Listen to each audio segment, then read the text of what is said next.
journée d'ailleurs, de laquelle vous venez de sortir. Non, ce qu'il faut retenir, c'est que nous avons assisté à une journée riche en débats. On a longuement échangé,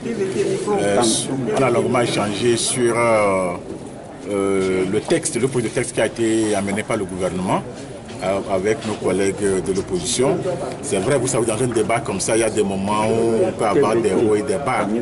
Mais au finish, on s'est entendu qu'il faut opérer des réformes dans un climat apaisé, dans un climat qui puisse réconcilier et unifier tout le peuple togolais autour de cette vision qui consiste à faire en ce que nous puissions avoir un mandat présidentiel de 5 ans renouvelable une fois.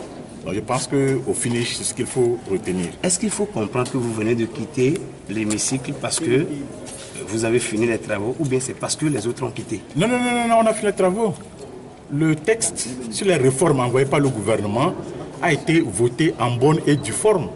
C'est vrai, une partie des membres de la commission de loi constitutionnelle est partie, mais la grande majorité de cette commission est restée.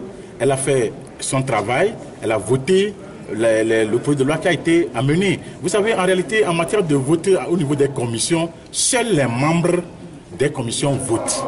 Nous tous qui sommes venus ce matin, nous pouvons contribuer à la richesse des débats. Mais à la fin, nous nous retirons.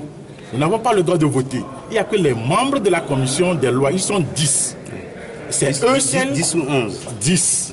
C'est les seuls qui doivent voter pour rejeter ou adopter le projet de loi et aller vers l'adoption d'un rapport qui va être soumis à la plénière. Et combien voté pour? Mais 6 sont prononcés favorablement sur les 10 sur le projet de loi et sur les réformes amenées par le gouvernement. Et quelle sera la suite maintenant? Mais la suite, c'est qu'un rapport va être rédigé en bonne et due forme. Et à partir de ce rapport, une plénière sera convoquée pour pouvoir voter le texte, puisque la commission va proposer à la plénière le vote de ce texte. Et la plénière va se prononcer là-dessus. Pour le moment, quelle sera l'attitude de la plénière, nous ne le savons pas. Mais nous savons que la commission, nous qui étions, j'allais dire, assistants, puisque nous ne prenions pas part au vote, nous avons vu que les membres de la commission se prononçaient favorablement pour l'adoption du projet de loi qui leur a été soumis par le gouvernement au niveau de la commission des lois. Est-ce qu'il n'y a pas eu de changement? Est-ce qu'il n'y a pas eu de changement dans le texte tel que envoyé par le gouvernement? Non.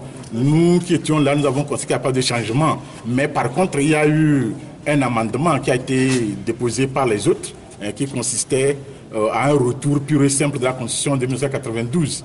Bon, maintenant, par rapport à ça, nous, au niveau de la majorité, nous avons dit non, nous n'avons pas d'amendement à opérer. Donc, il reste, les membres de la commission, à se décider par rapport à ça, ce qui a été fait. Les grandes lignes du projet adressé par le gouvernement? Non, bon, ces 3 articles, vous les connaissez, la limitation du mandat présidentiel, la limitation du mandat des députés, des sénateurs, et puis le scrutin électoral à 2 tours. Bon, voilà les grandes lignes. Quand l'opposition dit qu'elle a quitté, elle ne va plus revenir, est-ce que vous les comprenez? Non, vous savez, ce n'est pas la première fois que l'opposition quitte cet hémicycle. Nous, on en a l'habitude. Il y a eu des textes importants où ils ont toujours déserté. Et on a continué. Hier, par exemple, nous avons voté un texte important sur la scolarisation des étudiants étrangers qui doivent bénéficier des avantages dont nos frères et sœurs bénéficient au niveau de l'UEMOA. Mais ils sont partis, nous avons voté.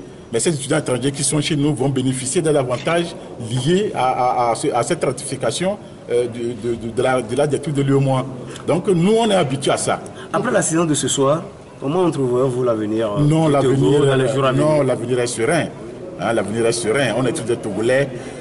Ce que le peuple réclamait, on dit limiter les mandats du président de la République, opérer le scrutin à 2 tours. Et cela a été fait. Et je pense qu'aujourd'hui, la calmie, la sérénité doit revenir au niveau du Togolais. Il faut penser au 4-5e à requérir. Le travail n'est pas encore fini, non, les 4-5e. N'anticipons rien. Je vous remercie. Vous refusez le retour à la Constitution de 1992? Non, on ne refuse pas. Qu'est-ce que la rue réclame?